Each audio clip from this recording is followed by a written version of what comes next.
Greetings to all, and welcome to the Jamaica Diaspora Show. My name is Mark Millward of the West Indian Social Club of Hartford, and I'm your host. The Jamaica Diaspora Show is aimed at providing viewers with coverage of diaspora news and activities in a variety of areas, including business, arts, health, education, entertainment, politics, immigration, trade, and investment. Our first show featured an exclusive interview with the Most Honorable Andrew P. Holness, Prime Minister of Jamaica, who talked about the Economic Growth Council and harnessing the power of the diaspora. Tune in for more coverage in the future on the activities of the Economic Growth Council and diaspora engagement. Hartford, Connecticut is the third largest population of Jamaicans in the United States, behind Miami and New York. We intend to provide our viewing audience with global diaspora perspectives and coverage from the US, UK, Canada, Jamaica, and of course the Caribbean. Please join us weekly, Saturdays at 2 p.m. and Sundays at 3 p.m. on Hartford Public Access Television, providing global television network coverage at www.HPA-TV.org.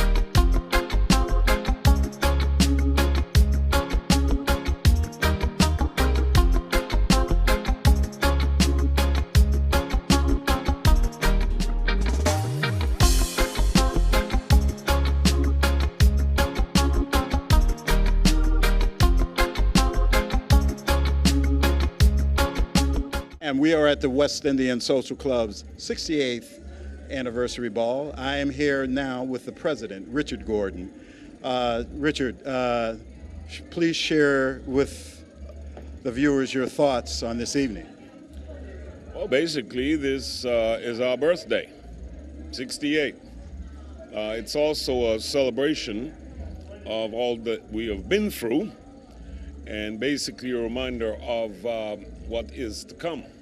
We've had our difficult years, but we've had more good years than bad. So it was a time for us to celebrate our anniversary, our birthday, with old friends and new friends.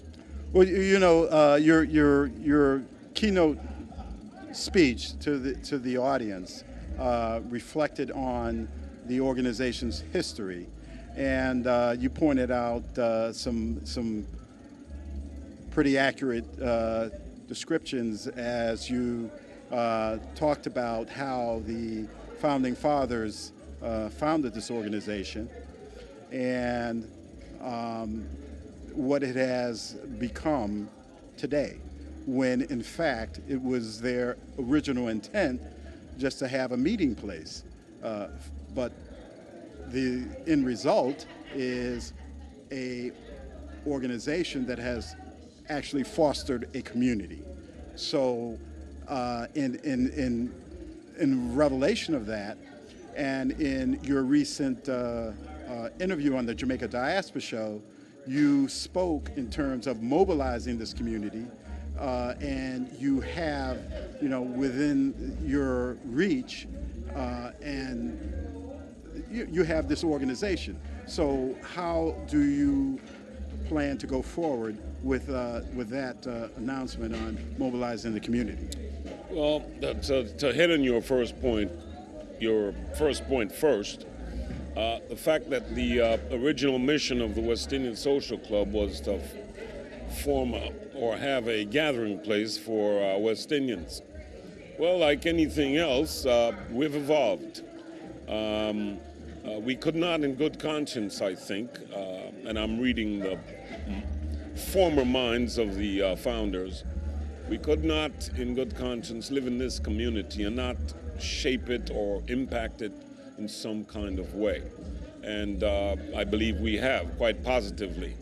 It's testament to the fact that we're still around, still doing great works. Now, with respect to the representation aspect of your question, we are now the #1 immigrant community in the state of Connecticut. For about 90 years, it was Italians, then the Poles, and now it's Jamaicans primarily. That, shall I say, esteemed position should not translate into some political representation. And so part of my goal as president of the organization is to get all the other brother and sister organizations to join in and to provide some kind of forum where we can discuss our position and what it should mean, especially in the context of representation. Well, now our mayor, Mayor Luke Bronin, will be visiting the Jamaica Diaspora show this weekend to talk about issues of concerns to the citizen community. Do you have any pressing issues that would be the highlight of your inquiries with regards to that interview? Well, there are two. Number one, as a Hartford resident, I'm concerned about the financial health of the city. Number two, and this is a point that has been championed many times by the mayor, and that is the fact that neighboring towns, at least the residents of neighboring towns, use roads and avenues every day. And yet we don't realize any, shall I say, any revenues from those continued use. Our streets go to hell, and the responsibility to repair them lie or rest squarely on the heads and shoulders of the city residents. I think, and I support the mayor's efforts to correct that situation. Well, that certainly is an area that I'm aware of, and certainly is one that hopefully we can raise as a topic with the mayor in that interview. But thank you very much, Richard, for giving me this time. It's a wonderful occasion this evening for the West Indian Social Club. We look to support you in all your efforts.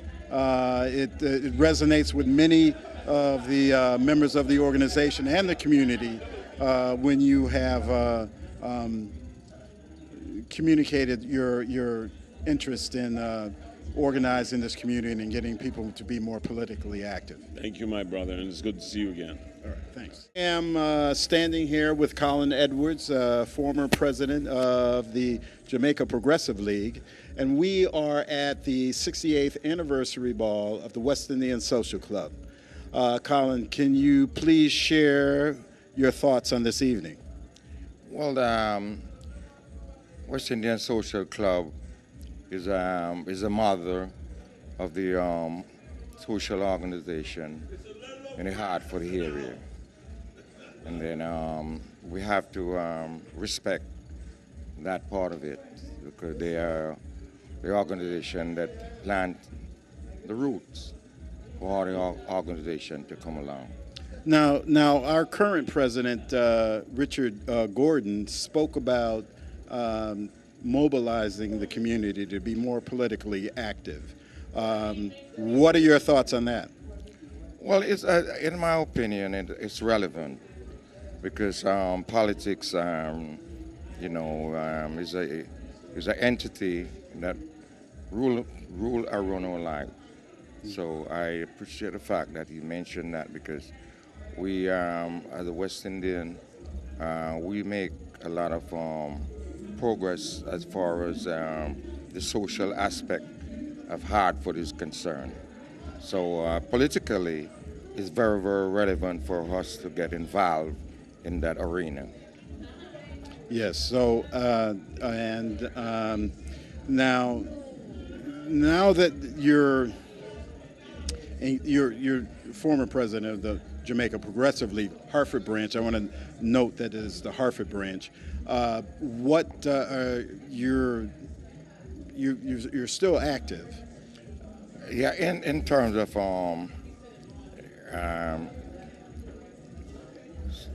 foundation member, Okay. that is embedded in me personally to be active. In that I make myself available for sharing whatever goes on, my opinion toward the future of the chapter and all like that. So I'm very relevant. But in regards to be meeting every month for me right now socially is not possible. Has gone to my social life. But my heart is in the chapter, period. Well, Colin, you have certainly served in this community for many years, and your contributions have been well recognized. And I just want to thank you for that. And also, thank you for giving me this time. Thank you very much, because I've been knowing you for quite a while, and I appreciate your activity in the arena per se, and I'm very, very relaxed where that is concerned. Thank you very much. Yes. Thank you, sir. All right. Thanks. We are at the West Indian Social Club's 68th anniversary ball. I am here now with Ms. Veronica Airy Wilson, who is a former president, but the first woman president of this organization. We are celebrating our 68th anniversary, historic celebration date. Veronica, please share your thoughts with the viewers. Oh, it is really a fantastic evening, and I feel so very proud to be part of this organization. My forefather, or many of our forefathers, were the original founders of this organization, and I feel very, very proud that we're able to keep it going for 68 years. I grew up in the organization as a little girl. I was a member of the Junior Auxiliary. Then I was a member of the Ladies Auxiliary when women weren't allowed to be members of the main body. And then in the 70s, late 70s, women were inducted into the main body. And at that time, I was in college.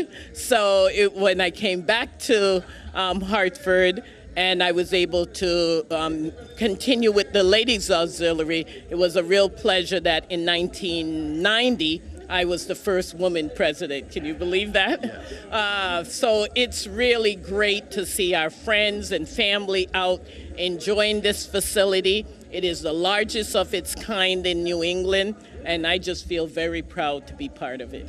Well, you know, the West Indian Social Club has been known as the home away from home. And for our viewers, for our international audience, they are not aware that you being the first woman president actually are viewed by many residents as our Queen of Queens. Our That's very nice. Portia Simpson here in the home away from home, having cracked the mold and became the first woman president was a monumental task in this organization with Jamaican men. So that is Yes. something to be... If you've ever had to deal with the men from the Caribbean, you know that it can be very difficult. But I think I had a little ins because of the fact that I grew up in the organization and everyone thought of me as their little girl. So they kind of mentored me all the way through. And I have to big it up to Keith Carr Sr. for making it all possible, because he served as my mentor and I functioned in a variety of capacity under his administration until I was ready, and he was very, very supportive. So I have to really give him a lot of credit for where I am today. I also have to give people like the Reverend Colin Bennett, who also was a mentor politically, because I'm not only the first woman president of this organization, but I'm the first Caribbean West Indian as deputy mayor for the city of Hartford. And so that's also a very significant experience. Definitely a significant experience. So Veronica, once again, thank you. It's a pleasure, and thank you for the work that you do for our community. We really appreciate it also. Thank you. We are at the West Indian Social Club's 68th anniversary ball, and I am here now with a participant or attendee that I am meeting now for the first time. Could you please introduce yourself? Yes, I'm Carolyn Vermont, recipient of the Community Service Award. Okay, so I think I missed that one. And can you please tell us about your service in the community in Bridgeport, is it? Yes, I'm very involved in Bridgeport. As a matter of fact, I'm running for state senator in the 23rd Senatorial District, covering parts of Bridgeport and Stratford. My other involvement entails being the president-elect for the Rotary Club, also public relations chair for the West Indian American Association, board secretary for Habitat for Humanity, charter member of National Coalition of 100 Black Women, also serve as a shepherd's mentor, and just involved with a lot of organizations in the community. Well, now,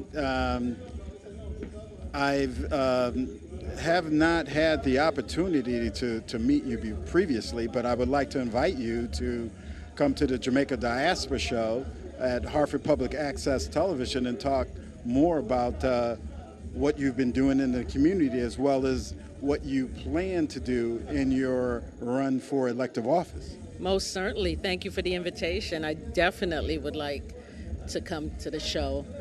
Now, you have a lot of activity that you're currently involved with. Now, what's your mandate? Everyone has a primary agenda when they're moving forward in elective office. What is your... Yes, so my three primary areas are public safety, gun violence prevention. Right now, in my capacity as Director of Urban Initiatives for Connecticut Against Gun Violence, I have the opportunity to work with state legislatures around gun laws. We currently have two bills that have made it to the General Assembly. One is to eliminate bump stocks, and the other one is to regulate ghost guns. Secondly, my other primary area is education. I believe that every student should have access to quality education regardless of their zip code. And my third primary area is job creation, economic development. I do feel that in order for families to have all their basic needs met, they need jobs. And if our young people have jobs, then we don't have to worry so much about them participating in antisocial behavior, which leads to crime, gun violence, and other ills in the community. Now, you were honored this evening by the West Indian Social Club. Yes. The president of the West Indian Social Club, Richard Gordon, has spoken about mobilizing the community for political activism. And were you aware of that? Actually, I was not aware of that. Being in Bridgeport, I do miss out on some of the things that are happening in Hartford. I'm heavily involved with the West Indian American Association in Bridgeport. So I'm glad you shared that with me, because that's something I will follow up on. Okay, and thank you so much. And the invitation stands because I would like to learn more about you, and hopefully that the community can support you in your run for office. Thank you so much. I appreciate it. Thank you. And we are at the West Indian Social Club's 68th anniversary ball. I'm here now with Ludlow Francis, former president of the West Indian Social Club. Ludlow, please share with our viewers your thoughts on this evening. Well, Mark, it's one of those occasions where we look forward to every year. This is our 68th anniversary. The earlier members plant the seed. We are like the mother of most of the organizations. They plant the seed, we're nurturing it, and we hope that the younger generation will bring it forward to make it into fruition. This is a wonderful organization. We're wanting it to succeed, and we're hoping it will prosper. Now, our founders, which founded this organization in 1950, founded it on the basis of them wanting to have a social organization where they could play their dominoes, chat up their chat talk, be familiar or engage with people that were familiar with the customs and traditions of Caribbean life. However, when they started this organization, they never envisioned, I don't think, that it would evolve to becoming the organization that it is now, which is an organization that leads the community in education, in health, in business development, in a lot of civic areas. Can you speak on that? Well, we are well-rounded, as you already know, but the name that they used was the home away from home. And we have continued to use that name because indeed that's what it is for us. The dominoes, the cricket, we have evolved a lot. We have evolved with a lot of things that we did back home or from the Caribbean in general. We're not just speaking of just Jamaicans. It was a Caribbean. It's a West Indian social club. So, you know, with a lot of things that we have put in place, and we're hoping that the future generation will continue and see the vision and see how prosperous we have been and how they can evolve and make this place better. And that's my hope for this place right now. Ludlow, thank you very much for giving me this time. You're welcome, sir. Thank you for having me. Have a good evening. We are at the West Indian Social Club's 68th anniversary ball. I am here now with former President Marva Wilkes. And so, Marva, I just wanted to get your thoughts on this evening of this historic occasion, 68 years. Wow, 68 years. I think it went very well. Although we had a late start, I think it picked up, and I love that the honorees were very brief with their statements, but I was mostly impressed with Valmore Stewart Jr. He was very articulate for a young man, and I am just so, it makes me feel warm all over to know that there's a 17-year-old young black man that's out there doing all that he's doing and really making a difference in his community. So it gives us hope. And I just want to say congratulations to his parents for, raising such an excellent, good young man. And I just want to say congratulations also to all the honorees this evening that we honored, community education, and so on and so forth. So 68 years. I can't believe it. It's amazing how far we've come in. We are one of the few organizations that are still up, and holding strong. And we just really want to thank our founding fathers and the members of the West Indian Social Club and people like you, Mark, who keep the information going out to the community and let them know that we're still here. Well, Marva, you have been instrumental in leading this organization and enabling the organization to do all that it has done in terms of the services that it has offered in education, health, business, all of the civic areas. And it seems that there's been a trend that former presidents have been coming back and taking on that leadership. Is this something that we can expect from you?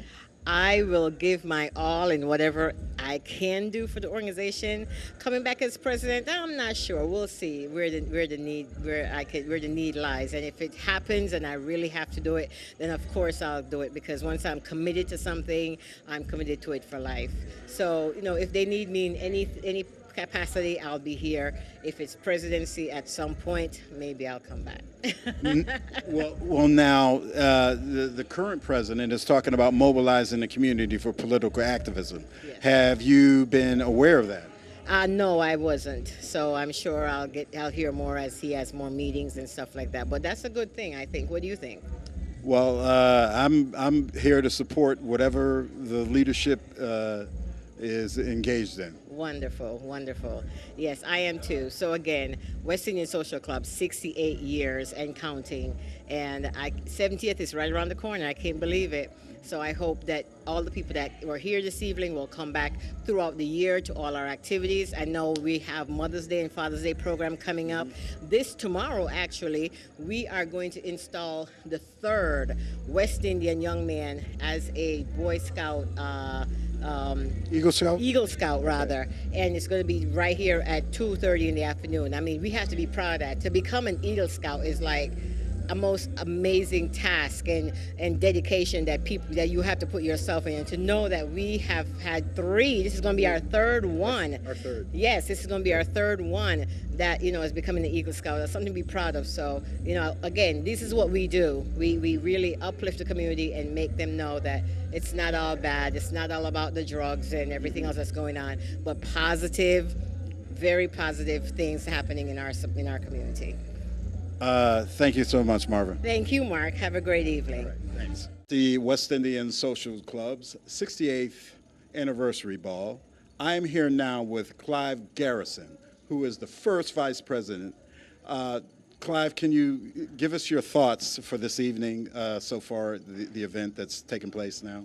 Well, personally, every year I really take this event personal, because it bears so much great significance on our history of the organization, and this is the time when you find various type of people visit this program, and they get an understanding of our culture of this organization and where this organization is coming from. So it means a lot to me. This is an organization in its 68th year, founded by immigrant Jamaican farm workers. The West Indian Social Club is the home away from home. And for many Jamaicans who have left home, this is now the primary home. Yes, it is. And the other day, I was just yesterday, I was looking at a chart with the previous home away from home, where they started. Mm-hmm. And I was amazed, because it was just a house, and I was like, oh God, my God, look where this is coming from. And now to see that we are in a building and we are so broad across, not even in America, but worldwide. Mm-hmm. Because everywhere in the world you go and you talk about West Indian in Hartford, the first thing you might hear is the West Indian Social Club. Yes.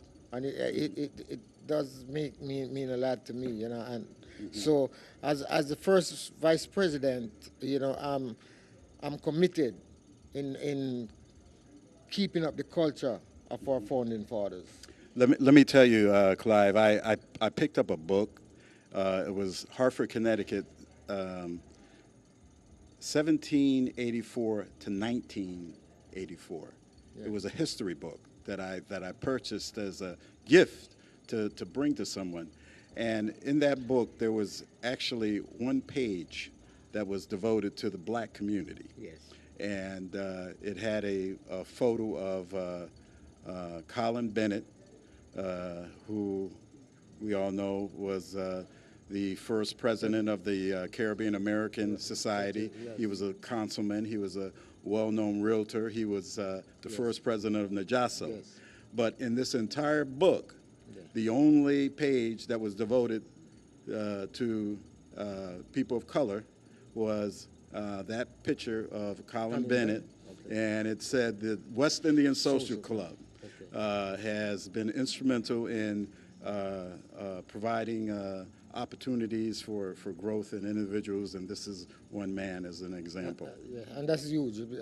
And when I look at it, and I look at around the Hartford community, even if you are not affiliated with the West Indian Social Club, and you're a West Indian, somewhere along the line, you are being benefit from what these people have done. And the West Indian Social Club, if you look at our membership and our member who's active and who is not active, those are not active. Most of them, they branch out from here. They gain their experience and they branch out and they move on to other things. And we have various sectors of people in terms of professions and all of that. And it's amazing what these 5 or 6 young men come from Jamaica as a farm worker, and they started this movement. And we have to carry the baton because they set the foundation for us. Well, Clive, I'm here to support you.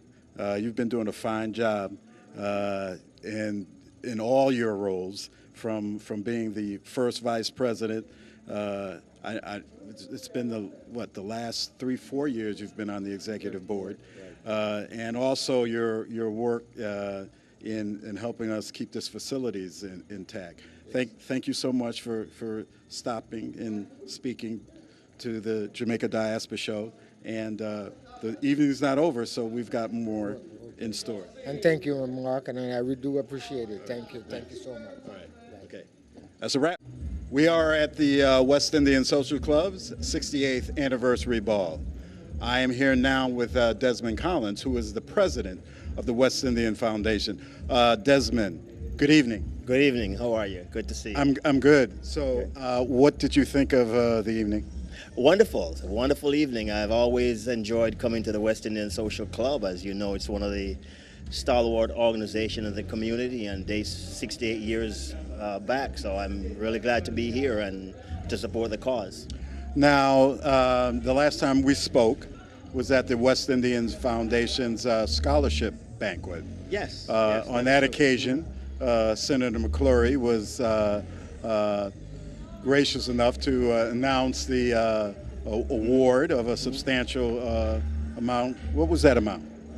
Well, the Senator McClory was very instrumental in receiving some state funding for the West Indian Foundation, and he announced that the amount will be $75,000. I'm glad to say that we got a little bit more than what he had announced initially, so we're very pleased and happy with that. Right. So clearly the funds are to be distributed among the community and some of the community organizations that have been very popular around and the things that they have done in terms of the West Indian culture and the West Indian community. So we're in the process of putting together some grants, and some awards have been made, and we're also working through our next cycle to present some additional funding for our community. So we're very glad that Senator McCrory stepped up to the plate and provided the community with a lot of funding that is very, very needed.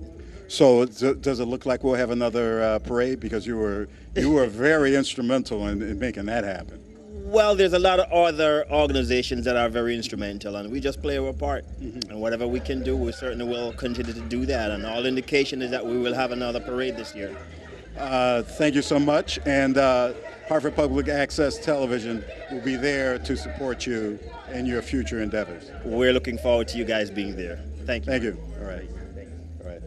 Okay, we are at the West Indian Social Club, and we are celebrating an evening of festivities on the occasion of the 68th anniversary ball. Violette Haldane is the vice president of the West Indian Foundation, a sister organization and an organization that was a spinoff of the West Indian Social Club. The West Indian Foundation is the nonprofit arm of the West Indian Social Club. Violette, can you speak to us about this evening? This has been a wonderful evening. The Social Club celebrating 68 years. The foundation will be celebrating 40 years this year, and it was a very nice event. Now, just spoke to your president recently, and he seemed to be very energized, and the funds that they've received that will enable the organization to deliver more services in the community or further services to the community. Do we expect to see you actively involved in the coming year? Where the foundation is actively involved in the community already. As you know, I was speaking about you in particular. I'm very active in the community. Right now, some of the things that I help with the foundation is we run our summer program, and I work with the staff there to make sure that all the needs of the kids are met, whether it's we have food, resources. Right now, one thing that I'm really proud of is we're currently feeding about 75 to 200 kids a week at the Albany Avenue Branch Library in Hartford. We feed them on Fridays. The kids arrive around 1 and they stay there until about 6. So the foundation, is very active, and I'm a part of the foundation. I help to see that, we stay involved. Well, you are an advocate. Yes, I am. And a recent 100 Women of Color honoree, Yes. Also. Yes.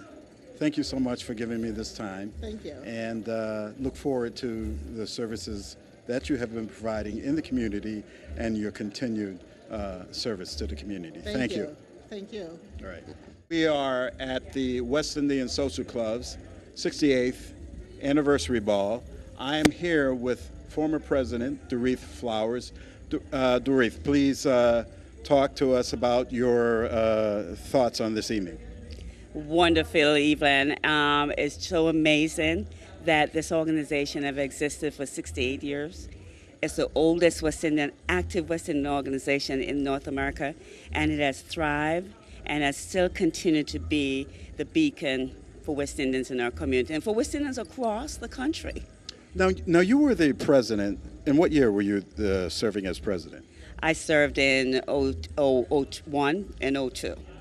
All right. Now, it seems to be a trend that past presidents are coming back and leading this organization again. Is that in your future also? I haven't thought about that. I was the third woman president in the organization. And what I'm glad about is that the doors have opened for women.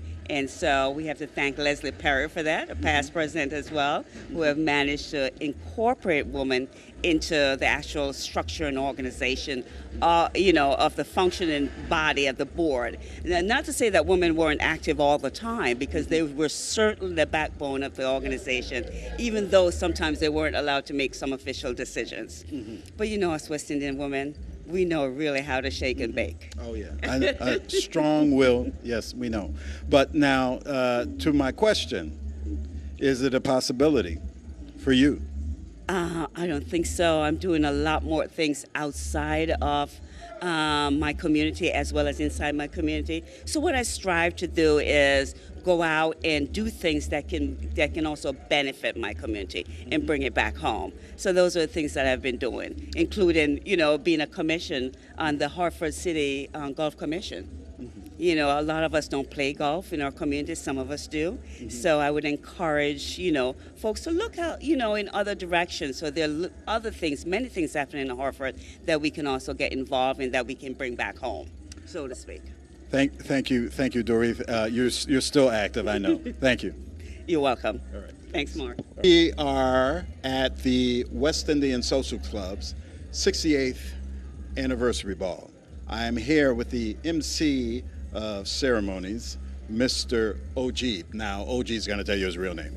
My real name is Ogeo Cornaldo Egbesa. I was born in Evanston, Illinois, and my father is Nigerian. That is the basis of my name.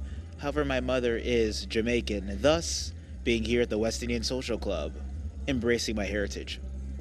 Well, OG, now you did a fine job in your as you always do, and please tell us what your thoughts are on this occasion, because this is always the anniversary ball for the West Indian Social Club is a historic occasion. Can you please speak to us about that history? Yes, I'll speak on it a little bit very briefly. Lord knows I'm very brief, but just thinking of everything that the United States has seen since 1950 and thinking of how this city of Hartford has changed and the fact that this organization has been around that entire time is truly monumental. I mean, 68 years. Most times if you have a second annual event, everyone is high-fiving each other. But to have it continuously every year for 68 is really a testament to the organization itself and really all the hard work that goes into putting on an event like this. Now, you are, for those of us, that have been with the organization for many years, you're pretty much a newcomer, but you are a strong, upcoming newcomer. You have been emceeing the anniversary ball for the last 3 or 4 years. Yeah, and you have been instrumental in establishing a program here. Can you talk about that? Definitely. Started the Caribbean American Toastmasters Club of Hartford, CATCH for short, and Toastmasters is a public speaking organization primarily, but it's also an organization which people can really enhance their leadership skills. So started that club here in 2016, January 2016.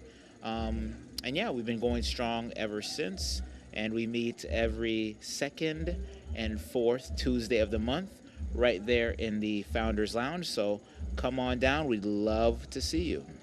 Give that plug, please, because gentleman is one of the new breed in carrying forward the tradition of the West Indian Social Club. You've been doing a fine job, and we really appreciate it. And thank you very much for giving me this time. All right. At some point in time, you will have to come and spend more time on the Jamaica Diaspora Show. All right, I appreciate it. Maybe one day I'll be on the other side of the microphone, right? That would be good. We are at the West Indian Social Club's 68th anniversary ball. I am here now with State Representative, and we're just meeting, so I'm going to let him introduce himself. Yes, I'm State Representative Joshua Hall. I represent the 7th District in Hartford. The 7th District.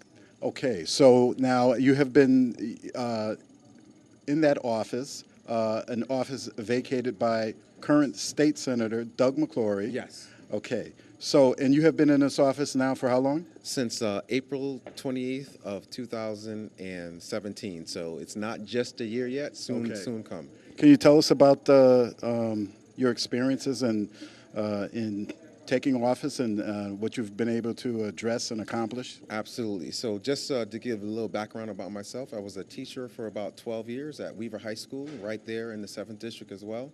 Born and raised in Hartford, and specifically in the 7th District. So that's my community. I've been there ever since, and moved back with my beautiful wife and my 2 boys.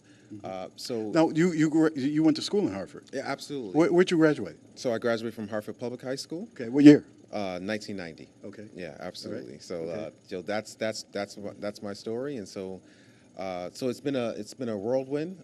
The election last year was very contentious, which is what we want our community to be engaged in who they want to represent them. And so fortunately I was able to come out victorious, but the most important thing is making sure I represent my community at the Capitol, making sure their issues are represented on a daily basis. What is your burning platform right now? What are you? So one of the most important things for us right now as a Hartford delegation, but more specifically as me as state representative, to make sure that we have schools that attune or cater to our neighborhoods, right? And part of the challenge is that our folks who are moving in don't see opportunities for their children as far as education is concerned, and we're trying to make sure that that happens for them. We know that Hartford is going through some challenging fiscal times, as with the state of Connecticut, and as a Hartford delegation, we were able to stem that tide a little bit with the support that we're able to provide to Hartford, and hopefully through that process that we can make sure that the resources that they need, that they're in our schools, happen for them.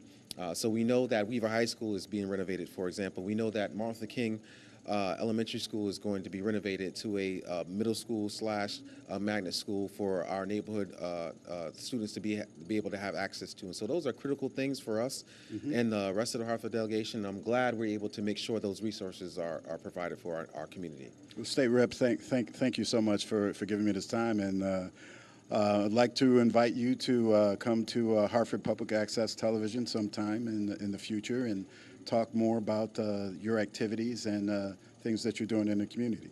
Absolutely, and I appreciate this time. One of the key things I'm working on right now is one of the challenges we have, especially with our minority contractors, construction contractors.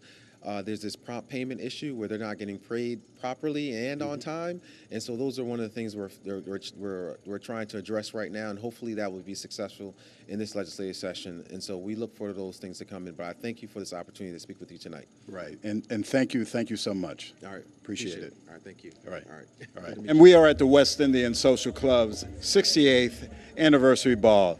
I am here now with the president of the National Association of Jamaican and Supportive Organizations, Dr. Robert Clark. Dr. Clark, please share with our viewers your thoughts on this evening.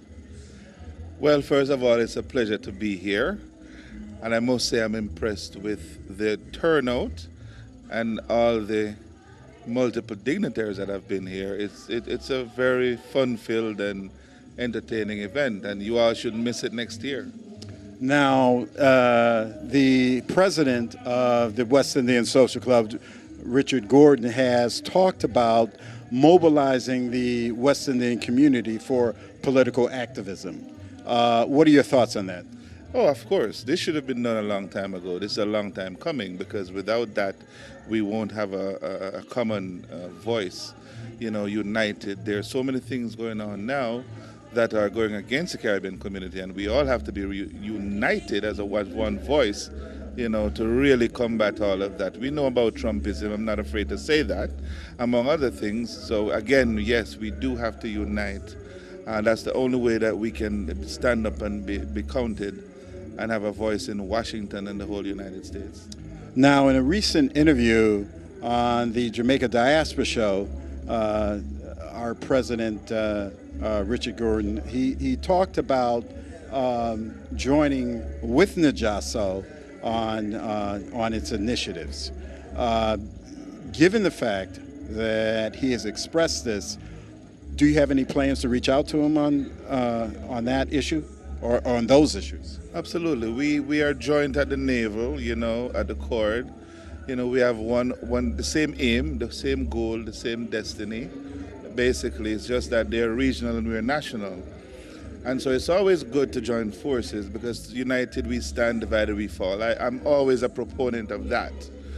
Cohesive as a group, we should come together, stand up, be counted, and just move forward, because ultimately we are all from the Caribbean, and we should all make sure that we do things and call on these leaders, in those offices, not to do things that is detrimental to our well-being and our natural existence in the United States. Now you are the president of a national organization, which is significant in terms of your representation in the diaspora. Recently, we have had an appointment with a new state minister in the Ministry of Foreign Affairs and Foreign Trade.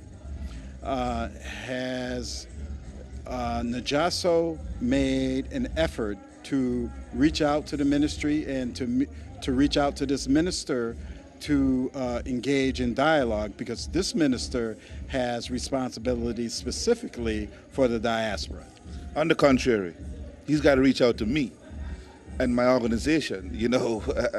Ultimately, he's new to this. We have been around for many years, since the 1970s. We have a role to play.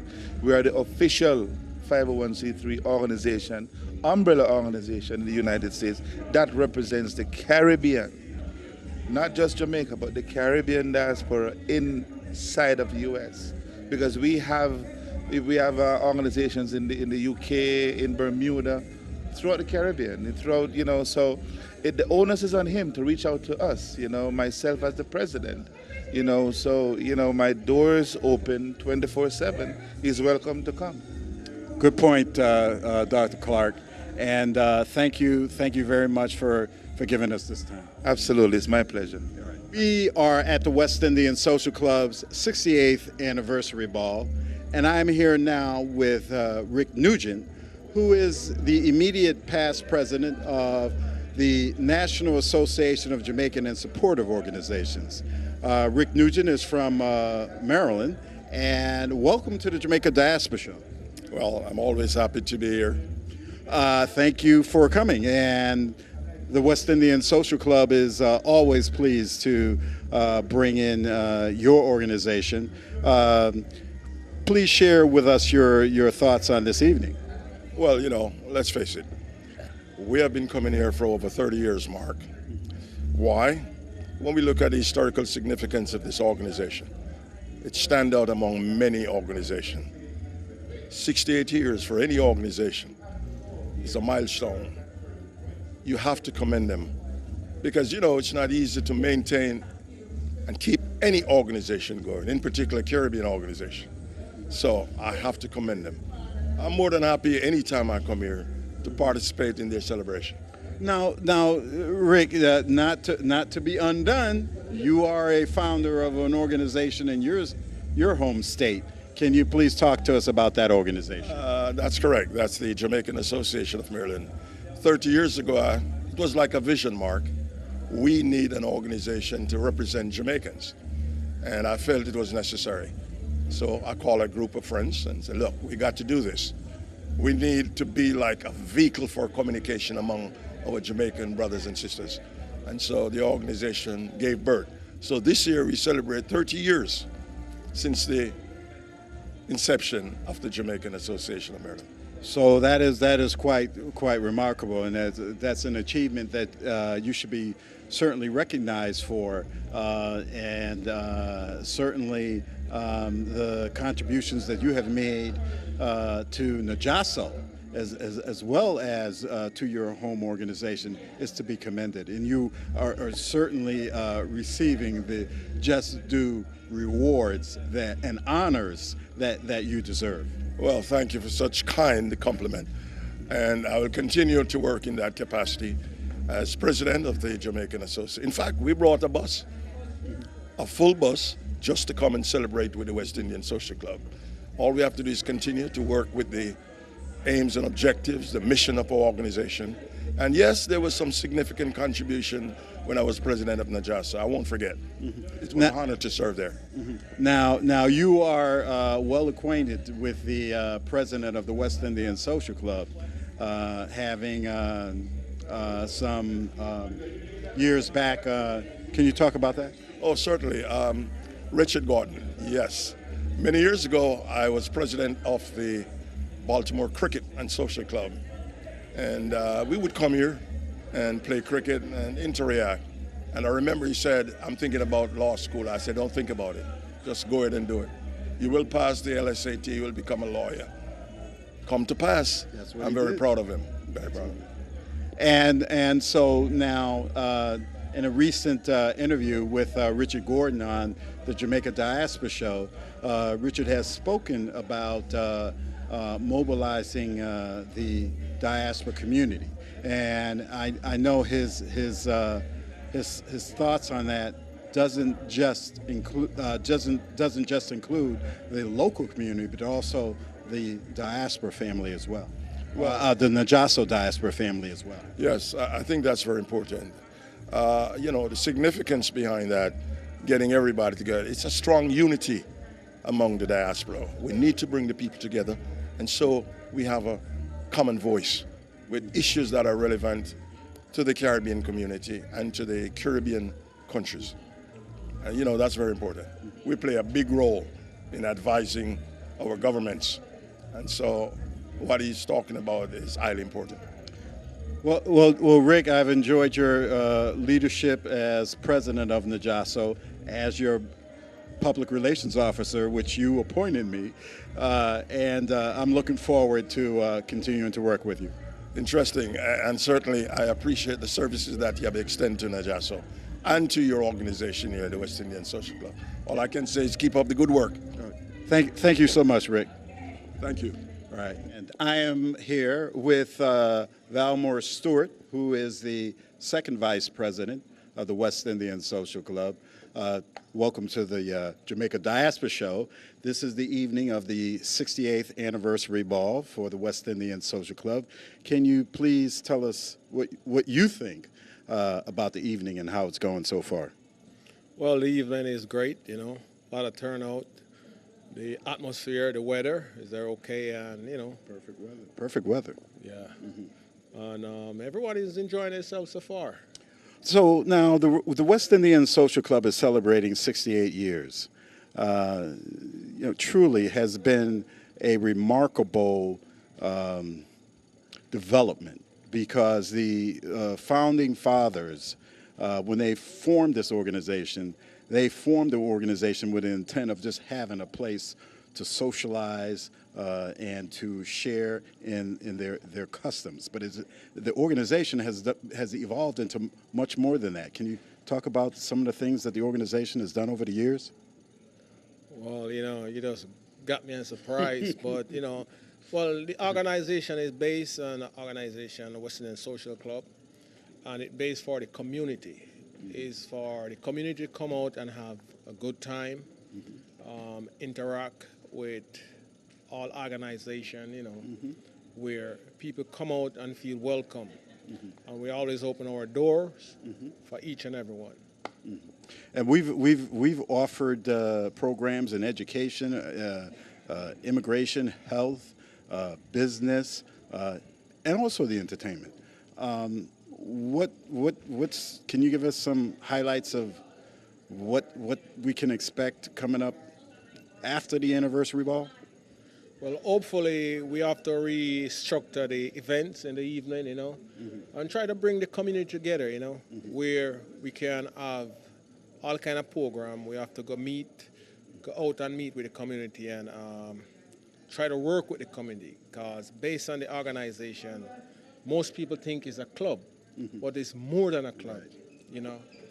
Exactly. Now, the president, Richard Gordon, was on the Jamaica Diaspora Show, and he talked about mobilizing the community for political activism. Yeah, it's real. So, are you? What are your thoughts on that? Well, with the president, we got to support the decision the president make, and based on the organization, we have to comply by the guideline of the Constitution, based on the memberships and you know, such nature of our organization. Well, Valmore, thank you. I know you need to get back to the activities. I thank you for coming over and giving me this brief interview. Thank you very much. Thank you, sir. And I am at the West Indian Social Club's 68th anniversary ball, and I am here now with attorney Tanya Dorman, who is a member of this organization and a previous, was it? Chair of the trustee board. Second vice president. Yes, Chair and of the Judiciary Committee. Chair of the Judiciary Committee. Attorney Dorman, please tell me what your thoughts are on the occasion of the 68th anniversary ball. This is a wonderful event. I'm very proud of the West Indian Social Club for being here for 68 years, and I am just hoping that the members and the administration of the organization will continue to keep this club vibrant and viable in our community. We have a large West Indian population, as you know, and this is one of the only entities that's been here for this long. And it belongs to the entire community pretty much, because it's a place where we welcome everyone. It's our home away from home for all West Indians in Connecticut and surrounding states in the northeast of the U.S. So I'm very proud of what our accomplishments are. Now you mentioned that this is the home away from home. Yes. Your father was one of the founding members of this organization. Can you please tell us or share with us some of your lessons from Dad? Okay, well, my dad was actually not a founding member. He was a migrant farm worker back in the 40s and the 50s. And, someone like my dad would have really, if he were still alive, because he died like 42 years ago, but he would have been so proud of the organization. But he was a part of it, wasn't he, when the organization was formed? I'm not sure if he was a part of it. That's way beyond my history. My dad died, when I was fairly young, so that part I haven't really developed, the historical part. But I do know he was a migrant farm worker, and he worked in this area, in the Connecticut area, back in the 40s and the 50s. I know this organization was founded in the 50s, maybe a little 1950. Right, and it may have been informally organized before 1950 when it was actually formally incorporated and so on, but I think that he would have been very proud of what it is today. And he would have been very proud that I am a member and that I am here to help the organization to continue its legacy of being, a valuable resource for our community. Now, you have been an important resource for the community because your services in the legal area has been in immigration. Right, yes. I have been part of various efforts to educate people in our community about changes in immigration law, available resources for migration of our family members and relatives who, will migrate to the United States from various islands or even different countries. And we've had many community forums, seminars here. We've had a citizenship drive for people to become naturalized citizens or people who have derived citizenship through their parents or grandparents to be able to get certificates. And we've been doing a lot of work over the years to educate people and to, give them information about how they can obtain immigration benefits that they're entitled to by law. Well, recently our mayor was confronted with a challenge, I would say, that he was being interviewed on a national television news channel where they were talking about the status of immigration with regards to whether or not law enforcement should be checking and verifying immigration status. Yes. Yeah, I understand that. And Hartford is a sanctuary city, meaning that our city and even the mayor before this current mayor had, implemented certain ordinances that basically allowed the Hartford Police Department to be a community police department and not an agent of the United States federal government or an agency enforcing immigration laws. As you know, most citizens or citizens in our communities, some may be lawfully admitted with documentation to reside here legally and live here legally, and there's some folks who are undocumented or they have expired immigration statuses. But the fact of the matter is, the fear of deportation, the fear of being detained by immigration officials has always been an issue in our community. And so when some immigrants are crime victims, the fear of reporting crime or assisting the police in solving certain crimes deter a lot of people from, helping because they're afraid that they will be deported just by trying to do the right thing. So by allowing the city of Hartford to be a sanctuary city, it allows the residents of Hartford to be just that, the residents of Hartford. And if something is happening in the city, they're able to assist in keeping our community safe, in keeping everyone comfortable and confident that our local police will be able to police our community in a safe and respectful manner without having to be afraid that by coming forward to report information or by coming forward to get help, that they will automatically be deported. As you know, deportation is a major issue because a lot of families are destroyed by deportation. Some primary wage earners, breadwinners are deported while their children and wives who are or spouses who are generally, some of them are sick and they need that other spouse for support, for medical insurance, for whatever assistance they could get. If they're deported, where does that leave the family? So in a lot of ways, deportation is a very destructive device on a larger scale.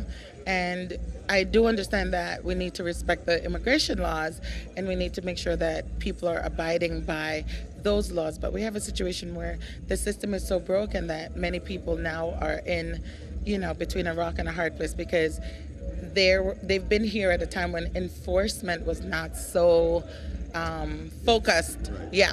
And now it is. And they have children, they have grandchildren, and they have equities here, they own property, they have businesses. Some of them have been so invested in our community in more ways than some are even in the military. Yes, and so many things have been, they've benefited the community in so many good ways that the deportation of those individuals is just, it's a tragedy.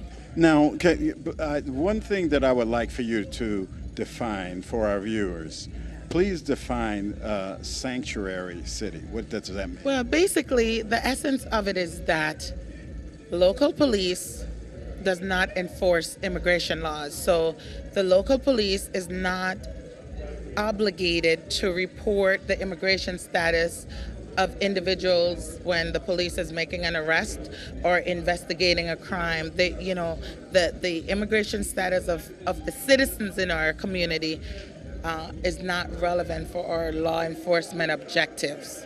Immigration has their own agency that can enforce their laws. They have investigators, they have immigration officers, they have resources that they can utilize to do their job. And so they shouldn't be asking local police who are already busy trying to keep crime rate down, trying to solve murder crimes and different things. Those guys shouldn't have to be doing immigration enforcement as well. Well, this is just an example of the kinds of services that the West Indian Social Club has been providing to the community in terms of the information that you are providing. A part of their community outreach where they've actually been in here with us, giving information to our community and helping our citizens in our community, our residents, to understand the difference between immigration and citizenship, U.S. Citizenship and Immigration Services, as opposed to the deportation arm of the United States government or ICE, immigration enforcement. So. Tanya, thank you so much because you have certainly been providing that service in immigration to the community for many years. Yes. And we thank you so much. Thank you, Mark. It's my pleasure. I always try to do the best I can with what I have, so it's my pleasure to speak with you and to offer as much information as I can about the subject, anytime. Thank you. Thank you very much.